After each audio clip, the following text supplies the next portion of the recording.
রোজার সময় একটা বড় পরিবর্তন হয় খাওয়া দাওয়ায়, তা যেমন সময়ে তেমন ধরনেও।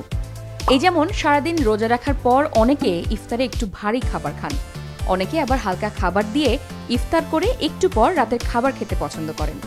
কিন্তু কয়েক ঘন্টা পরেই আবার সেহরি করতে হয় বলে রাতে কি খাবেন তা নিয়ে ভাবনা চিন্তাও কম থাকে না অনেকেরই।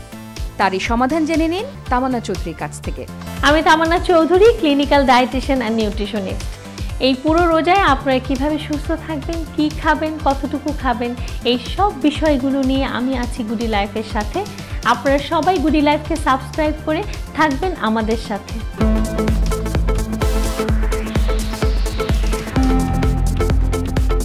সেহরির পর দীর্ঘ সময় না খেয়ে থাকার পর আমাদের প্রথম খাওয়া শুরু হয় ইফতার থেকে। তাই ইফতারটি হতে হবে খুবই স্বাস্থ্যসম্মত এবং ঘরে তৈরি।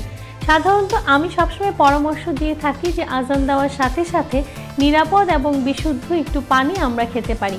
তারপর একটি খেজুর খাওয়া যেমন সুন্নত, তেমনি সেটি স্বাস্থ্যের জন্য অনেক উপকারী।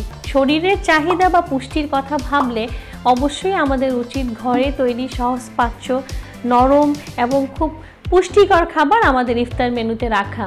আর সেই জন্য আমরা সবসময় পুষ্টিবিদরা পরামর্শ দিয়ে থাকি চিরা, মুড়ি বা খই জাতীয় কার্বোহাইড্রেট, দই বা ডিমের মতো প্রোটিন বা প্রোটিন জাতীয় খাবার এবং সবজির যে কোনো একটি রেসিপি। সেই ক্ষেত্রে সবজি দিয়ে নুডলস বা স্যান্ডউইচ করেও কিন্তু খেলে আমাদের কিছুটা সবজির চাহিদা পূরণ করা সম্ভব। ইফতারে আমরা নানা রকম তরল খেয়ে থাকি যা আমাদের শরীরকে হাইড্রেট রাখার জন্য খুবই গুরুত্বপূর্ণ, এবং এই তরলের ক্ষেত্রে আমি সবসময় সাজেশন দিয়ে থাকি ন্যাচারাল এবং রংবিহীন তরল, যেমন ডাবের পানি হতে পারে, টক দইয়ের লাসি হতে পারে, তোকমা বা ইসুবগুলের শরবত হতে পারে, সেই সাথে লেবুর শরবত বা আখের গুড়ের শরবতও হতে পারে আমাদের জন্য পুষ্টিকর তরল। সবসময় মনে রাখবেন কৃত্রিম রং ব্যবহার করা যে কোনো তরল পুরো 30 দিন রোজার ইফতার মেনুতে না থাকাটাই শ্রেয়। ট্রেডিশনের কথা বিচার করে 1-2টি ভাজা পোড়া খাবার পরিমিত পরিমাণে খাওয়া যেতে পারে, কিন্তু সেই খাবারটিকে নিউট্রিশনালি ব্যালেন্স করার জন্য হেলদি এবং পুষ্টিকর মেনু থাকা ইফতারি খুবই জরুরি।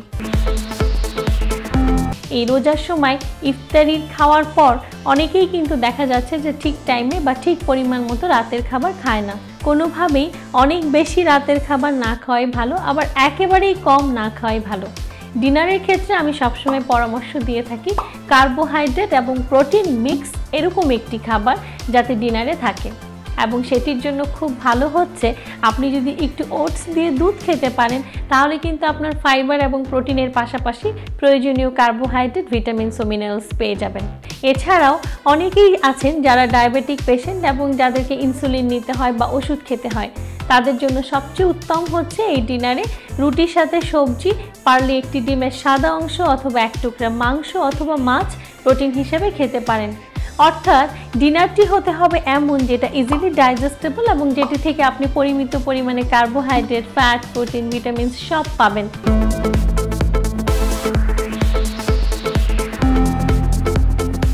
সুস্থভাবে রোজা রাখার সবচেয়ে বড় শর্তই হচ্ছে একটি সঠিক ব্যালেন্স সেহরি, যেখানে আমরা নানা মানুষ নানা রকম ভুল করে থাকি।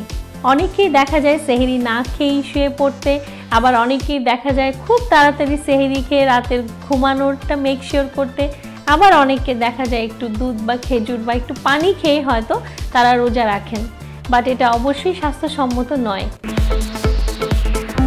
পরিমাণের পাশাপাশি কখন সেহরি করবেন, তাই সেই জন্য এই বিষয়টা খুবই জরুরি। আজানের কিছু আগ দিয়ে যদি আপনি সেহরি করেন, তাহলে আপনি সারা দিন অনেক কর্মক্ষম থাকতে পারবেন, আপনার বারবার খিদে লাগবে না বা পানি পিপাসা লাগবে না। তবে মনে রাখবেন সেহরির খাবার কী রকম হবে সেটি কিন্তু খুবই গুরুত্বপূর্ণ। আপনাকে সেহরিতে এমন কিছু খাবার নিতে হবে মেনুতে যেটা খুব সহজেই হজম করা যায় এবং যেটি খেয়ে আপনার খুব একটা সমস্যা হবে না।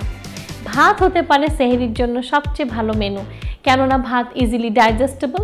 একটু নরম ভাত আপনি নরম সবজি দিয়ে সাথে মাছ বা মাংস এই সেহরিতে মেনুতে রাখতে পারেন।